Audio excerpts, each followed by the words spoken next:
Yo, what is going on, everyone? My name is Nick, or the Notorious Fantasy, and in today's video, we are going to be starting off the new podcast on my channel. It's me and Lucas's podcast. We're the co-hosts here, and it's called Murder Your Bookie. Now, we are going to be talking about today, we're just going to be talking about the best bet for each team. Now, it might be, what is their win total? It might just be a player prop. It might be something completely different. You never know. So, in this podcast, we're going to be talking about sports betting every single week, basically focusing on the NFL. Every single week during the season, we will be posting, and then we're going to post two episodes. Obviously, there's going to be the AFC episode, and then there's going to be the NFC episode going over every single team. So before we get into it, Lucas, you can introduce yourself right here. Listen, man, the people aren't ready for us to take over the streets here. We got Murder Your Bookie every week. I'm not saying we're going to get every pick right, but I'm not saying that we're going to get every pick wrong either. So I'm excited to – I think this is where you make the most money, or at least where I find myself feeling more confident than betting sides and totals, because I feel like those are so up in the air anyways. But this is, I think, where you can find some good value, and we'll highlight these in these next two episodes. Yeah, for sure. We're going to have a great time today. I'm not sure how long this episode is going to be, but hopefully you guys end up enjoying. So first, we're going to start off with the NFC North, which is obviously the Ravens, the Bengals, the Browns, and the Steelers. I'm going to go first here. The first team we're going to be talking about today is the Ravens. Now, we're doing this for multiple sports books right here. All my picks are from DraftKings, since that's the main book I use, but maybe we'll be using a different book in a couple of weeks, you know what I'm saying? And then Lucas is talking about FanDuel as well as DraftKings. So I have the Ravens to win the division, minus 225. That seems like a very easy pick to me. Kind of seems like a cop-out pick, but it is hard for some of these teams to find one of those kind of props that I think is really going to be super good. So I think that the Ravens are pretty much locked in to win this division, unless Lamar Jackson was to get hurt. Even in that case, I'm sure RG3, who might also get hurt, might be able to elevate them to win this division. So what do you think about that? Yeah, I mean, I think the only problem would be possibly the juice on it, the minus 225. I don't see a way that the Steelers win this division, and we'll talk about that when we get to the Steelers pick. But it just seems like even if this Ravens team regresses, which I don't think they're going to, they would still finish with 10 wins, 11 wins, and that'd take a pretty steep, performance from the Steelers. I think even with Big Ben back to hit that 11-win mark and to beat they have to flat out beat the Ravens, or at least go head-to-head and then beat a better record than them. So I think definitely a good pick. I would just say the juice might be a little concerning, but the probability, I think, of them winning is still pretty high. Yeah, I mean, the juice is always concerning. Just ask O.J. Simpson. So now it's your turn to pick. Sure. Yeah, so I have two here. They're both on DraftKings. So my first one is Mark Andrews over 900.5 receiving yards. Not that I'm saying that. I think a lot of these player props, the overs always seem really enticing, and they seem like they all seem like locks, right? And that's why these books still have they're still in business, right? So I think this really just comes down to he should be seeing an uptick in snaps, right? He had the foot issue last year, and Hayden Hurst was there, and his snap rate I think was like 43%, which I'm still on the fence of like how far this could go up, because obviously he would have played more for how good he would have played last year if that was really the case. I just think that it really was this foot issue. And 900 yards seems pretty easy, as he still is the team's alpha as a tight end, but receiver. So I think that one's not as super high. I'm pretty confident on a couple of these overs, but I think that one's just kind of there, and we had to fill a pick. And I think the other one that I think is a fun one is on DraftKings, the most games won out of any team. They're plus 500. Obviously the Chiefs, and I think the Chiefs are one. I think they're tied with the Niners for two. I just think that I'm pretty sure they had the most wins last year, but I think really it just comes down to if they can sweep the Steelers in the two games they play each other, I think it's pretty easy, or pretty much a lock. And I think the one thing that people don't think about is there's 7 teams make the playoffs now. Yeah. So that week 17 matchup where usually players would get benched, I don't think that's going to be the case this year. Obviously, if the team is 14 wins, they probably have the one, but meaning that it should come down to the final week where the Ravens will have to play, and that could be a deciding factor, I think, and who gets the 1 seed, whereas normally we know by week 15, if not 16 at the latest. Yeah, that's definitely something that's also interesting, considering a lot of the picks, obviously you can pick the prop to see which team makes the playoffs, and now it's obviously much deeper. So the next team we're talking about here is the Cincinnati Bengals, and I have 2 picks for this. I got Joe Burrow, Rookie of the Year, at plus 225, which honestly, He would take him getting being completely garbage and looking nothing like he looked at Yeah. LSU to not win Rookie of the Year, in my personal opinion. I don't even think the Bengals have to be any good because normally a running back or a wide receiver just doesn't win this. It's like a quarterback award. So I feel like if Joe Burrow wasn't to win, it would have to be Tua, and that would mean Tua plays more than 8 to 10 games. I personally, as a Dolphins fan, don't see that happening. Now, my other pick is Joe Mixon over 6.5 rushing touchdowns plus 100. I just feel like if the offensive line is more improved, like I think they are, last preseason, they ended up losing a guy they drafted super high in the draft, and now he's back. And while it seemed like the offensive line was getting absolutely folded in a couple of clips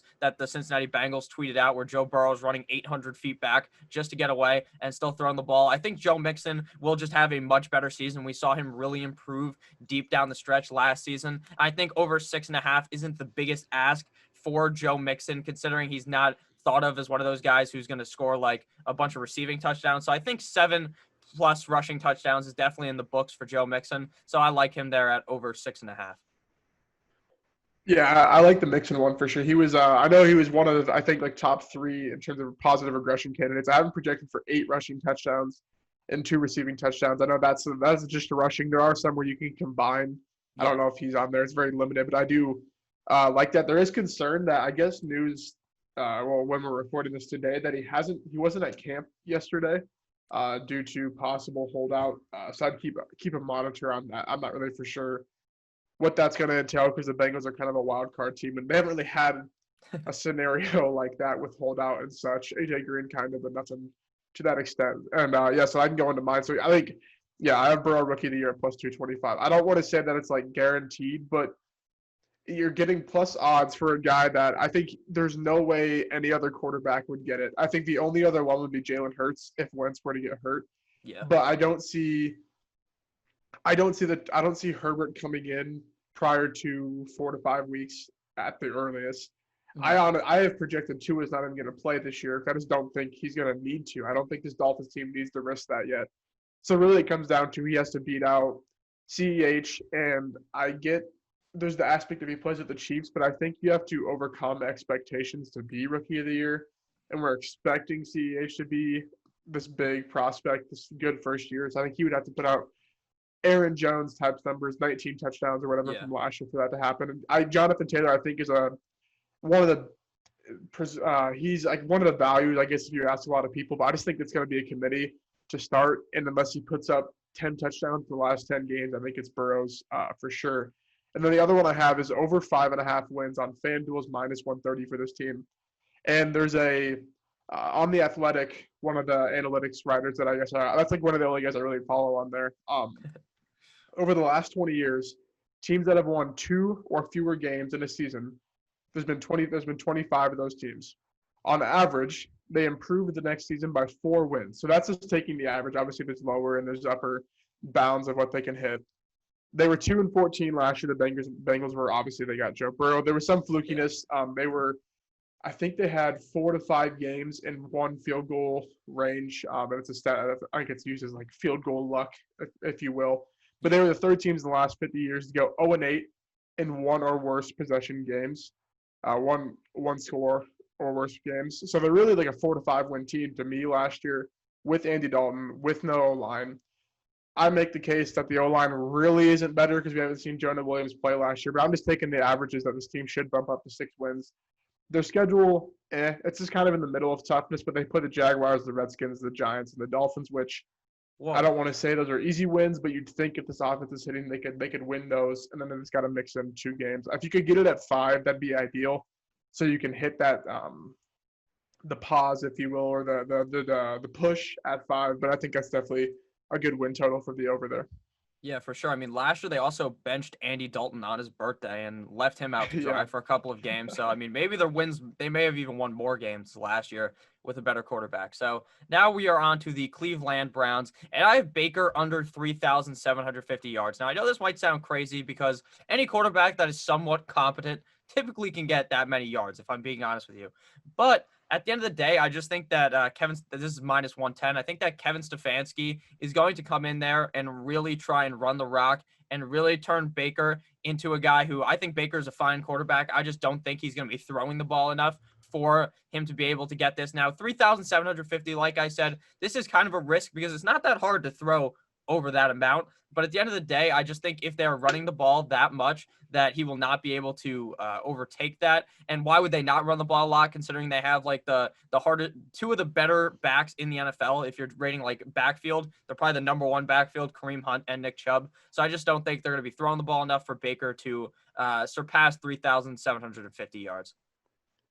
No, yeah, I definitely think that's it might even be a little skewed, maybe too high. I'm projected for 3,400 yards. This team is going to run probably at a 50%, if not higher rate.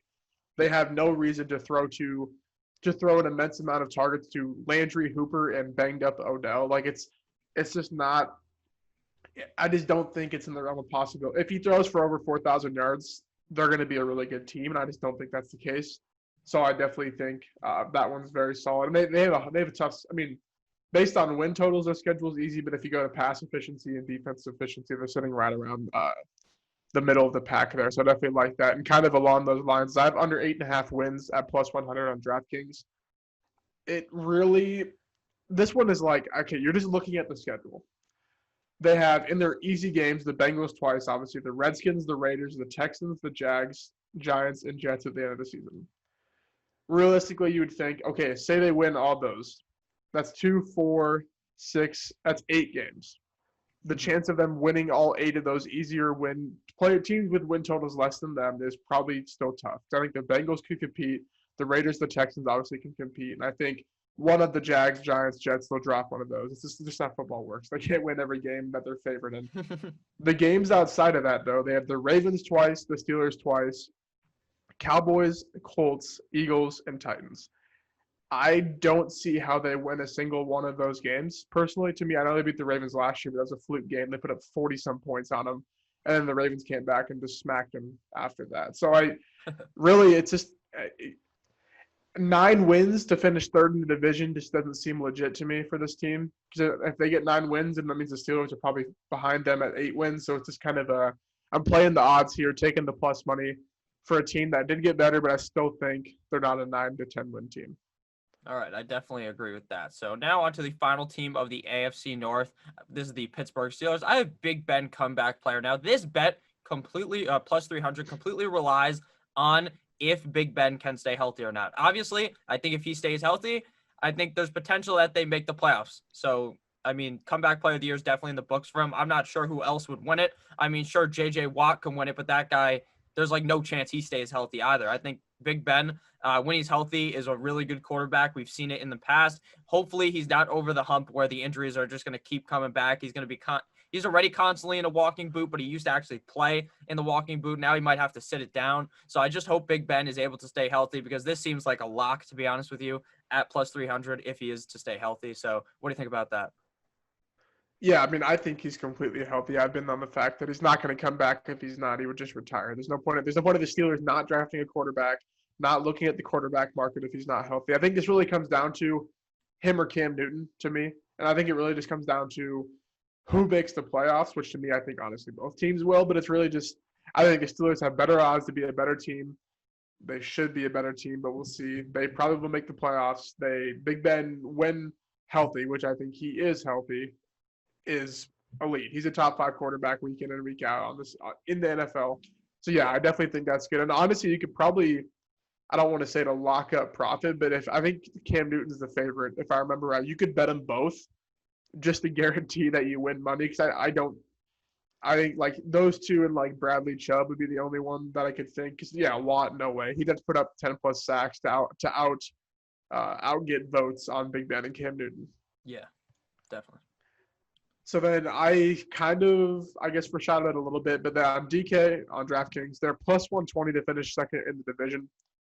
And I get that's a very, not a low probability bet, but like a lot of things have to break right. I just don't think the Browns and the Bengals are good enough to catch them. And that's really what it comes down to. And I guess I'm lower on consensus on the Browns, and I always will be until they prove me wrong. But the Bengals aren't catching them. The defense single-handedly got them to 7 wins last year. Now you're adding in Big Ben. I think that they could win the division, but I think you're better off just betting the second place. And I think plus 120 is pretty good odds for realistically what I think should be it should be less. It should be minus odds, considering that I don't think the Browns are anywhere close to them, and they should mop the floor with the Browns both games this year. And then the other one I have, I just added this one today actually. James Conner most rushing touchdowns is plus 3,300. He was on pace for 15 touchdowns last year, 15 rushing touchdowns last year. That's solely based on if he can play a full 16 games, which, if you remember, he played a full 16 games 2 years ago when Lev Bell kind of held out or whatever the hell that was going on, and he was, I'm pretty sure, top 3 in rushing touchdowns. This one is just throw a little bit on there, hopes he plays 16 games, but if he plays 16, I think him, Dalvin Cook, Derrick Henry, Zeke are probably the 3, and then maybe McCaffrey repeats as what he did last year, like the ones that you would have to give the highest odds. So definitely take advantage of the injury dip in the odds here. Yeah, definitely. I mean, if he was to play, this guy like literally just walks into the end zone every time. So now on to the AFC South, the Texans, the Indianapolis Colts, the Jacksonville Jaguars, and the Tennessee Titans. Now, my pick for the Texans, I went a bit bullish here because I honestly didn't really know at all what to pick for the Texans. Their win total didn't seem all that enticing because I could see them just getting smacked around in a couple of games and just not being able to win due to the fact that I don't think the defense will be able, and Watson will just have to throw himself back into the game. So I picked Watson to win the MVP plus 2,500. Wasn't the favorite or anything. I just saw, hey, he's like in the middle there. He looks like if they're able to make the playoffs, I feel like he would have to win because he's going to be the reason they make it there. It's not going to be because there's the wide receiver core there that is amazing. It's not going to be because the defense is super amazing. It's going to be or because the running back is super amazing. Likely, I mean, David Johnson, I think, is good and will be fine, but the guy will probably end up getting hurt. So it'll be all on Deshaun Watson's back. And I think if that is to happen and they were to make the playoffs, and Deshaun Watson's making plays like he made against the Bills in the playoffs, that he's going to win the MVP, in my opinion. Yeah, no, I definitely think that's to be an MVP, you have to be a good team, basically make the playoffs, put up, I don't want to say insane numbers, but numbers that you should put up. And you not even really have to make it that far. The Ravens were out their first game. Obviously, it was round 2, but they were out their first game. It's got to be a good player in general. That kind of goes along with what I'm saying is the market is super undervalued on Deshaun Watson. And on FanDuel, you can get over 3,849.5 passing yards at minus 112. That's a lot. I mean, I have them projected at 4,700, and that's a 95th percentile projection, meaning I allow 5% error. So I actually had them projected higher, meaning in quarterbacks, you shouldn't have to do 95th percentile because they're the only ones throwing the ball unless injury, right? Yeah. 2 years ago, 4,165 passing yards. Last year, literally the same pace, just played 15 games, only finished with 38, 52, but the same pace. If we would have played one more game, it would have been right around that. So, yes, my projection seems outlandish, but if this team is bad, they're going to be throwing the ball more. They get David Johnson, who no one likes, who I think is better than Carlos Hyde, but no one likes. So that means that you have to bank on Watson more. Defense is terrible. Bank on Watson more. Like, they're going to throw the ball, and they don't need DeAndre Hopkins to complete passes, plain and simple. I think Cooks, Fuller, Randall Cobbard, more than capable of doing this by themselves. So I think that is one that, like, it just doesn't – it really just doesn't seem possible that he doesn't hit over that if he plays all 16 games because this team's going to have to compete if they want to if they don't want to be a joke, right? Like if they aren't throwing the ball and completing passes, they might be a 3-win team, plain and simple. So I think that one is definitely one that I think I don't like saying lock, but it's a lock. You know, it just seems like it's way too low and the market's super undervalued on him. All right, so now on to the Indianapolis Colts. I have Jonathan Taylor, rookie running back, obviously, out of Wisconsin, over 700.5 yards, minus 110. Now, this is all involving this rushing yards. This all involves the fact if he becomes the workhorse back by like week 3 or week 4, that he plays behind the best offensive line rated by Pro Football Focus. So, I mean, it would seem pretty easy if he came into the season as the number 1 guy that he does this. Now, I doubt that's going to happen. I think it will take a couple of weeks of Marlon Mack and him kind of tag teaming the defense together. But I think that if he becomes that guy, I don't see a way he can't rush for over 700 yards, considering I feel like he's just going to bulldozer over the defense and get so many touches. I don't think that the Colts are going to be super pass heavy with Phillip Rivers. I think They're going to try to run the ball, obviously, to make sure that Rivers doesn't throw them out of the game or do something stupid like he was doing last season in the when he was on the Chargers. So I think that Jonathan Taylor here, it really just depends on how many games he's really the the kind of workhorse back for the team to get over 700 yards. But I think if he becomes it pretty quick, 700.5 yards to me seems pretty easy for a guy that in college is rushing for a zillion yards every single season. Yeah, I mean, like, I have him projected for 50 more attempts than Max. I'm relatively low on, like, the aspect of him being this workhorse in year one, and I'm kind of off him in fantasy, et cetera, just because I don't think that they're going to need to put him as the workhorse. But I still have him at 1,072 rushing yards. Like, so that's a 370-yard gap. Yeah. And I only have him for 50 more rushing attempts than Marlon Mack. So, like, I'm still playing the low ball here, and we're well above where he should be. So I definitely like that one a lot. And even if they were 50-50 behind this offensive line and a team that's going to be good and going to have positive game scripts, like what is 700 divided by 16 here? We're going to do some math on the air. He'd have to get 43 rushing yards per game. Yeah, no, he's going to get over like 70, I'd say. A lot of games. He should have an average of like 4.2 to 4.3 yards per carry. So like 14 carries, give or take a game, should be in the wheelhouse for him, especially because he will take over the backfield. If I had to like give a week, I would say over the halfway point when like they're like, okay, might as well just give him full reins, make Mac I would say like goal line back or just like the off pace when he gets tired back. So yeah, I like that one a lot. And I think I think the Colts are going to be really good. And it seems weird that their corners are kind of but they were a good team last. The way they used Brissett was like it was insane. They weren't even like that good of a team. They had the 13th pick in the draft, but like the way that they managed with this team was insane last year. So on DK at -117, I have over 9 wins, meaning that I'm playing the push with the hope 9 wins. They have the easiest based on projected win total schedule by a long margin. Like they're like tier 1 or way ahead of everyone else. And I think even last year they were competing with the Titans and the Texans. Now you add in Phillip Rivers, who people have different viewpoints. Phillip Rivers was decent last year. He was an average quarterback that you're putting in behind the lead offensive line. The run game you don't have to worry about. And you're giving him Jack Doyle, T.Y. Hilton, Pittman, Pascal, and Paris Campbell, like with an insanely smart coaching staff and front office. It's gonna work out. So I think the 9 wins it's that one. That's probably my favorite win total over, just because I think this team goes 9-7 if all else fails and they're an average team. Then plus you're getting the push there. I threw in win the division at +125. I don't love that because I think all 3 of these teams could go 9-7, 10-6. Texans, Titans, and Colts. That's obviously not realistic, but like they're all in that wheelhouse of keeping it consistently close every year. But the 9 wins and the JT one there, I think are those are my favorite ones probably in this division.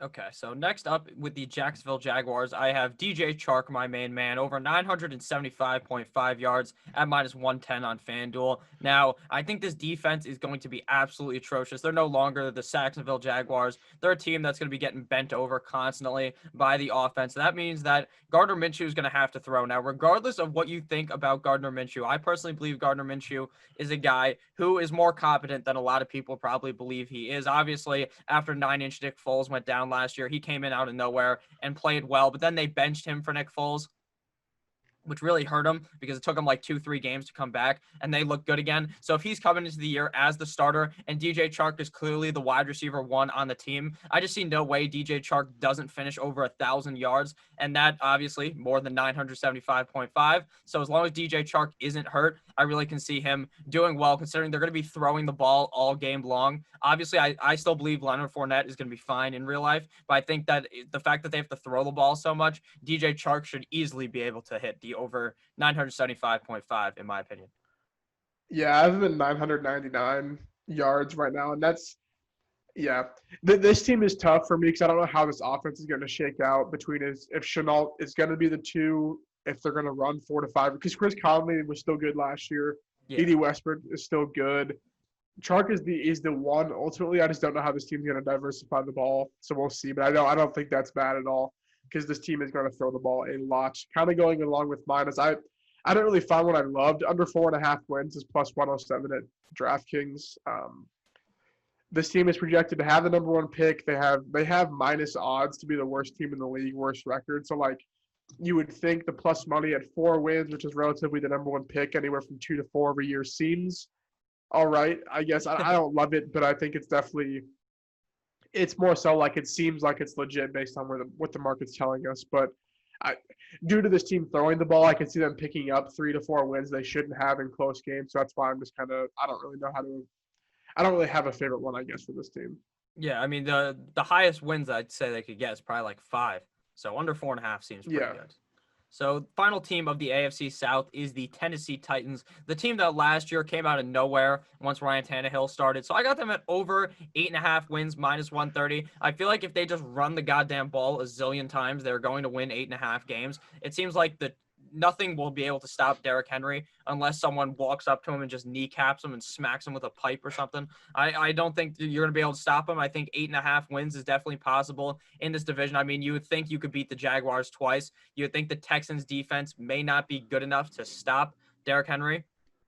So over 8.5 wins definitely seems possible, especially if Tannehill plays as good as last year. Now, that is a kind of a huge ask because Ryan Tannehill's one of those guys that, as a Dolphins fan, I know this, he'll have like a hot season. He'll look like really good. And then the next year, he just completely takes a shit right on your chest and just makes you, after they paid him all this money, they paid both the guys so much money that I feel like they just have to win over 8.5 wins. Otherwise, Vrabel is going to be quite disappointed. So over 8.5 definitely seems possible. 9 to 10 wins for the Titans, in my opinion, is where they would finish. Yeah, I'm all over the concept of the Titans minus week 1, obviously because they play the Broncos, but I guess mine are, I have them at plus 165 to win the division, and I literally just said that I might take them and the Colts just to guarantee profit. Obviously, you got to do the math to calculate how much to put at yours, whatever the case. When you do it, and this is a tip, I think there's a difference between placing bets and locking in profit, and I do this quite a bit, is if I'm narrowing this down to the Colts and the Titans, meaning that there's no way the Jags win and there's no way the Texans get it, because me thinking that the way the Texans would have to do this is the Titans and the Colts to go 8-8. I just don't think that's possible. So I have the win the division at plus 165, and I do have the Super Bowl champs at plus 3,000. And people might be like, that's crazy, blah, blah, blah. They were 1 game away from it last year. I do like the AFC to be the winner of the AFC conference. I think it's like I think it's plus 1,400, a little bit less than half, which to me strikes that they should be, because normally you see the Super Bowl chances and the conference winners half, right, or double the chances, double. Yeah. But being a little bit less than under means that there's a little bit of a inefficiency in how they're being evaluated. And they were 1 game away last year. They bring back Derrick Henry. They bring back the same team minus Jack Conklin, who they replaced him with Isaiah Wilson, the best run blocking tackle in the class last year. So this team is, I don't know. I guess I'm all in on this team. They're just going to run the ball all over teams. Derrick Henry, as crazy as this sounds, is probably a good bet for MVP. Lock in if you want to take the lower odds on rushing yards leader, rushing touchdown leader. I just think that this team is going to stay congruent to what got them to the AFC Championship last year. So I think this is definitely, those are definitely by far and away easy evaluations on this team that we just said. Yeah, okay. Now on to the AFC East, the next division here, the third of 4 divisions. We got the Buffalo Bills here up first. Now, I got the Bills to make the playoffs, minus 182. I know you got to, lay the juice there, but I understand that the Bills are going to fucking make the playoffs. 7 teams make the playoffs. Either they're winning this division or the Patriots are. I don't see any possible way the Dolphins or the Jets do. Now, I hope the Dolphins do as a Dolphins fan. I don't think they will. And the Jets just seem like an absolute dumpster fire of an organization. There were reports yesterday that Sam Darnold can't throw a touchdown against the second-team defense, and it just seemed pretty embarrassing. So I don't know what the hell the Jets are going to be doing. So the Bills, obviously, they bring in Stephon Diggs. The defense is very good. I'd actually like to bet the Super Bowl for the Bills because I love the Bills so much, but I just don't see it necessarily happening. But I do think if Josh Allen is able to kind of fix his overthrowing the ball all the time to people, and now there's reports that he is going to try to not run as much, which I think is kind of fake news, to be honest with you. I think he's always just going to be the kind of guy that wants to take off and run with the ball. But hey, maybe he does try to throw the ball more. And I think the Bills are just a lock. Their defense is so good. I don't think the Patriots are good enough to pass them, but I don't even need them to win the division. I just need them to make the playoffs. So to make the playoffs -182 to me seems like a very, very safe bet for the Buffalo Bills. Sorry, yeah, I froze there. I don't know what happened. Yeah, I mean, I don't like locking in. I think this team goes 9 wins at the minimum, right? And I think in a 7-team playoff field, you'd have to imagine that there's 4 teams at 9 wins or 10 wins or under 9 to 10 wins. So you would think that they would make it. I mean, it really comes down to, can the Patriots defense hold up for another 16 games the way they did last year? Obviously, they're going to regress, but I still think, I guess all the points you made are great. I think the one problem I have is that Belichick, no matter who plays for his defense, will have his way with Josh Allen. And that's the one thing that I think we'll have to see this new Josh Allen with Stephon Diggs. And I don't know if it's more so he's going to run the ball less. I think they're just going to use Zach Moss a lot more, and they're going to just eliminate the dumb play calls of just if the play breaks down, run it away. I think they're going to – this offense is developing. They had A.J. Epinesa, who's not even going to start. The man was like the best defensive end in college besides Chase Young for the last 3 years. He's not even going to start in the NFL, which is a good thing. But, yeah, I think the playoffs is definitely that is – I mean, who's going to compete with them? You got teams like the Broncos, the Chargers, Raiders, Texans, I guess. Like, I think the Browns are far and away not there yet. Yeah, I mean, like, it seems – I like that a lot. The Super Bowl, though, the odds now have gone down. They were like plus 4,000 to start of the offseason. Now I think they're 2,500. And when that happens, I usually just won't join on board because if everything breaks right, they do win it, you're getting plus 1,500 less odds than everyone else who already cashed that. So the market is kind of adjusted. So normally you want to stay away from that. But I do think I have to win the division at plus 125 on FanDuel. The odds – I'll drop my poker chips. The odds were a lot better. Plus 165 before all the Patriots opt-outs. I don't know because I hate the Patriots when Tom Brady was there, but I know they're a good football team. And this part of me thinks that they can make do with Cam Newton and their defense is still going to be really good. So I don't love that one. But I think the Bills are a team that we could see in season that I know we'll touch on probably, that you can probably bet Super Bowl odds or division odds in season if we start to see more trends of this team actually being what they should be or taking this next step from playoff contender to Super Bowl contender. All right, so the Miami Dolphins, the next team to talk about here now. I have them over 6.5 wins now. That is a bit crazy considering I feel like the Dolphins are a good team. I just don't know if they're good enough to win like 8 games, but I do think 7 games is definitely in their wheelhouse, considering they have 2 games against the Jets. They have the Jets, then they have the bye week, then they have the Jets deep down in their schedule. So it's literally 3 byes in a row where you get to just smack over the Jets and then go to sleep and then smack them again. So over 6.5 wins, you just have to win, what is that, 5 more games after that?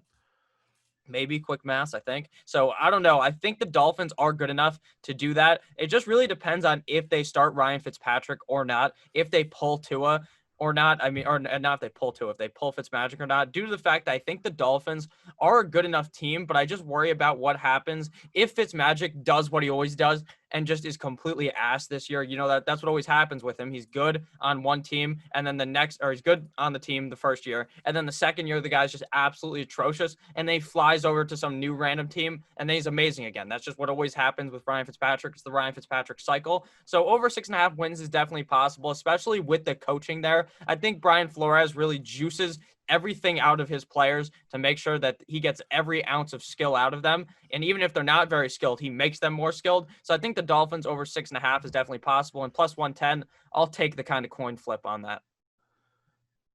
Yeah, I don't know if I necessarily love the win total that much. I think this division could be still very top heavy if the Bills do take this next step.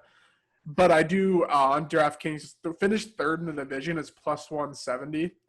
And I'm not saying that they should be the favorite to finish third, but I'm saying the odds should not be this high. Meaning, like, yeah, I don't know what the exact conversion from plus 170 to probability of it hitting. It's probably in like the 35 to low. It's probably in the between 30 and 40% hitting. And I think that, I mean, I know in the portfolio we put together, we're going to fade the Jets at all costs because they are literally going to be the laughing stock of the league. Yeah. And the Jets, to me, the Jets would have to. They're going to get swept by the Patriots. They're going to get swept by the Bills. They have a kind of a tough schedule already. I know they play the Chiefs. I know they play the Broncos once in Denver. They would have to probably beat the Dolphins twice to beat them in total They're not gonna do division that. finish. So I think I don't know. I just think that the third into the division really it's such a good bet. 'Cause I think you're eliminating how much wins they actually have to have. They just got to Yeah. be better than the Jets, which I think they already are. The Jets were their PIFAG wins, which means like it's a win. It's a way to project teams based on their points scored and points allowed. It was like three wins less than what they finished with. They were extremely lucky in fumble recovery, extremely lucky in field goal luck. So yeah, I think it it makes sense with the way we're evaluating the Jets, the way we're going to bet on the Jets. So might as well. The Dolphins they're still behind the Bills and the Patriots, but I think they're better than the Jets. So I love the plus 170 there to finish third in the AFC East. Yeah, I definitely like that pick more than mine. I just saw you already had that in there, so I was like, you know what, fuck it. Maybe we can get 6.5 wins. So now onto the New England Deflatriots. I have them at over 8.5 wins. Now this just seems a little too simple, to be completely honest with you. Minus 143 for the Patriots. I mean, unless Cam Newton was to get hurt, they probably win 8.5 games. And even if Cam Newton was to go down, Bill Belichick will somehow squeeze out Brian Hoyer or Jarrett Stidham to somehow win like 9 games. I just really believe that. I don't think that they could go from being one of the best teams in the NFL with Brady and Belichick to losing Tom Brady, who is a system quarterback, to them becoming just completely awful. So over 8.5 wins. If Cam is healthy, I think this is a lock 100% if he plays well, which he should be able to. So I like the Patriots over 8.5, and I wouldn't be surprised if they won the division. It's really a fight between the Bills and the Patriots. The Dolphins and the Jets are kind of just fighting each other down there at the bottom. Yeah, I really couldn't find a great bet on this one because they were too scared to put up Edelman props. He's going to smash every prop you give him. But so I just did an alternate win total over an 11.5 wins at plus 360. I have a different take on how this team really is compared to most. They did lose, obviously, Tom Brady. Tom Brady played awful last year, but no one will admit it. Cam Newton, I think, brings more. I think he brings more of a range of outcomes to this offense than people think. I think that if he can throw the ball short to Edelman and James White into their mixture of receivers and tight ends who don't have a high ADOT because they don't need to. This team didn't use that last year. But then you bring in this aspect of the rushing ability that I think we've never seen Belichick use, but I think Belichick knows how to use it. So I definitely think that the Patriots all said and done could be 12-4 because I just still think that he's going to have his way with Josh Allen, this quarterback that is not good under pressure, is a leader, but he's nothing.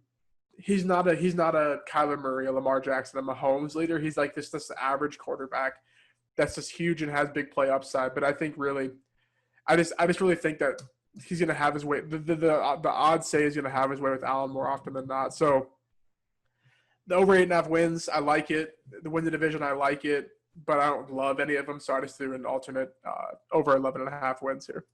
Yeah, definitely. And the one concern for the Patriots is obviously that they're never going to beat the Dolphins twice, in my opinion. They just never do. It's true. They literally never do. The Dolphins always just fuck around and win one game. So that now onto the New York Football Jets. Now I have them. I think this might be the worst team I've ever seen in my life. Like I was talking about before, this team, the second team defense is making Sam Darnold look silly in practice. I mean, they're not using Le'Veon Bell. They're giving Frank Gore the fucking ball, which is just a straight up disappointment. Such disrespect towards one of the better running backs in the league. So lowest record, lowest points scored, both plus 1,100. Lowest record probably is not that hard. And if they are the lowest record, they could also be the lowest points scored. And I feel like if they're not one, they're the other. So I think that you're just kind of hedging your bet there, betting both of the lowest record and the lowest points scored. I would be very shocked if the Jets were any good at all and were scoring all that many points because I think they're going to be able to walk probably up the field, just dumping the ball off to Jamison Crowder and then throwing the ball to Le'Veon Bell and having him just make plays by himself. But besides that, I don't really see them being all that explosive of an offense. So I think that lowest record is definitely possible, especially since their defense isn't very good. Their whole defense last season was strictly based on Jamal Adams being the guy out there that was actually able to stop people. Now he's gone, obviously, in Seattle. So I just don't think the Jets stand any chance. So lowest record plus 1,100 and lowest points scored plus 1,100 definitely seems very possible. Yeah, I mean, we're gonna put together this joint portfolio, and we'll tweet it out. And if the Jets are good, we're gonna lose a good deal of money, but we'll take our odds there for sure. Okay, so I got the under 6.5 wins at plus 120 on the book I use. It's sitting at under 6 at plus 103 still. So smash that. If you can get 6.5, smash that, because this team, like I said, they had 7 wins last year, and they were like top 5 in field goal luck, top 5 in fumble recovery luck. They performed their Pythag wins by 3 or 2.5. I'm pretty sure. So I love that. I think you got your lowest record on DraftKings, I'm assuming, at plus 11. On FanDuel, it's actually plus 1,400, so I'll probably use that if we do that. But either way, I like it. And I think a fun one that FanDuel does is when you can predict when teams get their first win. And this seems crazy, but okay, first win week 12 versus Miami plus 9,500. No way. So they start off with the Bills, the Niners, and the Colts. Not a chance they win the first 2 games at least. Maybe the Colts if they aren't as good as we think. So that's 0-3. Then they play the Broncos and the Cardinals. So this is the sweet spot that you have to hit here to think, like, can they beat the Broncos or Cardinals? I think they definitely could. But if we're playing big, we're gonna just say they miss. Then they run Chargers, Bills, Chiefs, Patriots. Oh, I think the Chargers are going to be a good team because their defense is by far top 5 defense in the league. Amazing defense. And then you go Dolphins by Dolphins. And I think the reason I'm doing this is that Warren Sharp did a study. Since the league is going to be so different now that there's going to be less travel, teams are going to stay in the cities or relatively to the cities due to Corona and all that stuff. But when you play the same team before and after a bye week, the odds are actually the at the spread or the straight up is, I think, 65% in that second matchup, meaning 2 weeks after they would lose. They're favored to lose in the first game, meaning that they probably should lose. The probability says that. So I'm taking week 12 as their first win, because then they play the Raiders, then they play Seattle, the Rams, the Browns, and the Patriots. So I know it's a super long shot, but just throw $1 on it. I mean, come on, $1 to win $95. Like, come on. Like, I know it seems super long, but like when you actually look at it, unless they're beating the Broncos or the Cardinals, I don't see them winning any of those other games, and then they would split with the Dolphins. Like, come on. I just think that I don't know if it's like the market hasn't adjusted for this Jets team, but they lose Jamal Adams. Mosley didn't play last year. He's sitting out. So we can't say they lost Mosley because he didn't play last year. Yeah. They have Marcus May. I can't even name another defensive player on this team. The safety they got from Seattle, but it's not good. Brashard Perriman, Jamison Crowder, and Denzel Mims I don't even think he's practiced yet. Aren't going to win you weeks. Frank Gore and Le'Veon Bell aren't going to win you weeks. And Sam Darnold in primetime last year legit said he was seeing ghosts. Like, come on. Like, it's insane that they should be the favorite for lowest record, I think, because at least the Jags provide this upside of putting up points where the Jets don't. Adam Gase will probably get fired at some point, which can help / hurt because a new coach might be better or whatever. But I think fade the Jets at all costs, and I think that we'll definitely hit one of these big ones to help our portfolio out quite a bit.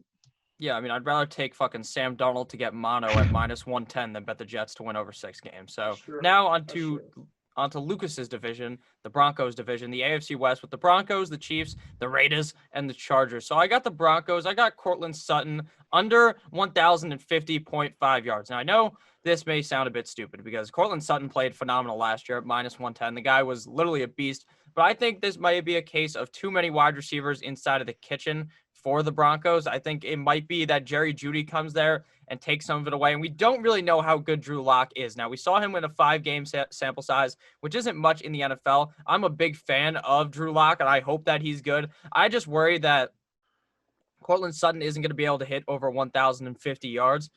So I'm not really high on him in fantasy football. I know that doesn't really mean shit for betting, but kind of does because I don't really see him getting over 1,000 yards this season. And if he does get over 1,000 yards, he probably just smashes this and makes me look like a dumbass. So what do you think about your wide receiver one of your football team, Cortland Sutton. Yeah, I'm projected at 1,034 at 106 targets. I think it's a solid bet because I don't think Judy's going to catch him by any means. All the Think so reports have been saying that it's Sutton's the alpha, but I have Judy at 758 receiving yards on 90 targets. So like in theory, you would think that Sutton's kind of capped around that 1,100 range. So I definitely like the bet there. And I really couldn't find any bets that I liked for the Broncos because I just don't know how. I don't know. I don't know how good the offense is going to be, and I don't want to make assumption that's something that we really just don't know how it's going to work. This offense is completely brand new. FanDuel is offering an odds boost. I don't know how long they're doing it for to make the playoffs of plus 210. I think in a 17 playoff, I think that 6-7 spot is totally up for grabs. You're basically adding on another 6 spot, which every year in the AFC seems to be just some random team every year. It usually seems to be the AFC South runner-up, but now I think you're locking in the Chiefs. I think you're locking in 2 teams from the South. I think you're locking in 2 teams from the North, meaning Steelers and Ravens, and then you're obviously locking in the Bills. So I think really I don't even know how many teams that is. You're at what 2, 4? You're at like 5 teams I think are guaranteed to be in. So you're kind of battling between Chargers, Patriots, maybe another South team for that 6-7 spot. So play the odds there. Odds boost, I guess, there, but I don't really love anything too much. Yeah, there was not much for the Broncos. They didn't even have anything on Melvin Gordon, which I was just going to hammer the under on because I don't think Melvin Gordon's going to do anything. So now for the Kansas City Chiefs, obviously, the former Super Bowl winners from last season. I have them division winner minus 455. Now, this is just you're laying all types of juice. You're murdering the girl named Nicole, and you're also going to be murdering your bookie because the division winner, this is just a fucking lock. I don't see any way anything else happens. This is one of those bets where you just take the mortgage and then you take out a second mortgage and you throw it down on the Chiefs. Unless Patrick Mahomes was to pass away, even if he was to pass away, they probably just bring in someone else who will be perfectly fine because last year, even when Mahomes was hurt, the Chiefs were still winning games somehow. I think it was Matt Moore, formerly of the Dolphins, was just playing good. So I don't really think it would take all that much for them to win this division if Pat Mahomes was to get hurt. So I got them minus 455. And if Mahomes plays every single game, that it won't even become close, in my opinion. I don't think really any of those teams will come close to the Chiefs. Yeah, they're going to get 11 wins, probably 12, and it sucks because, like, I'm, like, totally just saying the Broncos have no chance. But, like, the Broncos play them good every year. So, like, playing them better would mean they would win these games, right? Like, they keep them close every year no matter what the team we have. And, yeah, I mean, come on. They won the Super Bowl, and their quarterback played relatively 14 games, 13 games in the regular season. Like, the team's just good, man. They're returning everyone. I don't know about minus 455, but maybe like parlay it. I think you can parlay division winners with like maybe you lay the juice them and the Ravens to win the division maybe on a parlay or something because it does seem pretty likely they win it all. I mean, yeah, this division, and I think a thing that's going the why the juice is so high is the other 3 teams in this division are pretty even. Same, yeah. So meaning that like if they split a bunch of games, like that's benefiting the Chiefs because no team's going to catch them in terms of like division record or conference record, division record to keep up with them, I guess. But yeah, no brainer here. I don't want to. This one just seems crazy to me. So Mahomes, I have over on FanDuel over 4,499.5 passing yards. Lock. So last year he was on pace if he would have played all 16 for like 4,600. Year before that, 5,097, and I have projected for 4,900 again this year. And this one seems, and obviously I did my Chiefs projections after, or I adjusted after Damian Williams left, and I just really don't think. I don't think they're gonna give Allaire. I mean, they're gonna give him his touches, but like they're not gonna run him into the ground. They're not gonna run Darrell Williams into the ground. Like they're gonna throw the ball. And 4,500 yards seems like it seems crazy. Like I don't want to say like it's guaranteed, but it just seems crazy low. Because if you would give him his pace from last year, that's still 150 more than what you'd have to hit. And they weren't even that explosive. They were running the ball quite a bit last year. In the red zone, they were running the ball quite a bit last year. Yeah. So this one seems like a pretty good one. And I know I say overs are kind of risky, but I do have 2 unders coming up here that I think are still, I guess, 1 under, another over, I guess. But yeah, I think that's a very solid one here. And we didn't even throw the Chiefs Super Bowl on here because I think this kind of happens every year where like this team that's so good and like the Saints that we don't know how to we don't know if we want to lay plus 600, which is still good odds, but like I don't know, it just seems weird all the time, right, for me betting. So like last year I put the Chiefs, I think plus 400 when they were in the playoffs to win it all. Not as good odds obviously at the start of the year, but then at least you have a smaller field, I guess. But I don't know. I would just say tread lightly or don't throw as much on the Chiefs because we know what we're getting, meaning that like there's not much room to beat the markets here. Yeah, I mean, and your Mahomes pick also, I mean, like he could literally throw 850 yards against the Raiders, like both those games combined. Like, yeah. So Yeah, that's sure. that's a bunch of the fucking yards already. So now on to the formal Oakland Raiders, now the Las Vegas Raiders. I got them at under 7 wins, minus 106. I'm just not a big believer in this Raiders team, if I'm being completely honest with you. I think Derek Carr is a fine quarterback, and I think that if they're stupid enough to put Marcus Mariota in, they deserve to lose under 7 wins. I mean, Mariota is just god-awful. Derek Carr is far better of a quarterback than him. I just am not a huge fan of the Raiders. I don't think they have enough weapons there, unless Josh Jacobs carries them to win like 7 or if he would have to carry them to win 8 games literally just on his back because I don't think that the weapons there are that good. I mean, Henry Ruggs is obviously a talented player, but is he going to take you from being a team that's not as hot to being kind of hot and winning a bunch of games? I don't think so. I mean, obviously the Raiders are going to play good against the Chargers, against the Broncos. So I don't know. Under 7 wins to me. There wasn't a lot of picks for the Raiders that I liked, considering there was like no props at all for their team at all. Besides Jacobs, you couldn't find really anything. Obviously, your pick that you found something, but there was nothing for Ruggs. There was nothing for Carr, nothing for anyone really. So I just took the under 7 there. I'm not super believing in this pick, but I think it's kind of a coin flip. It's probably like 50-50. They're either going to win 8 games or they're going to win like 6. So.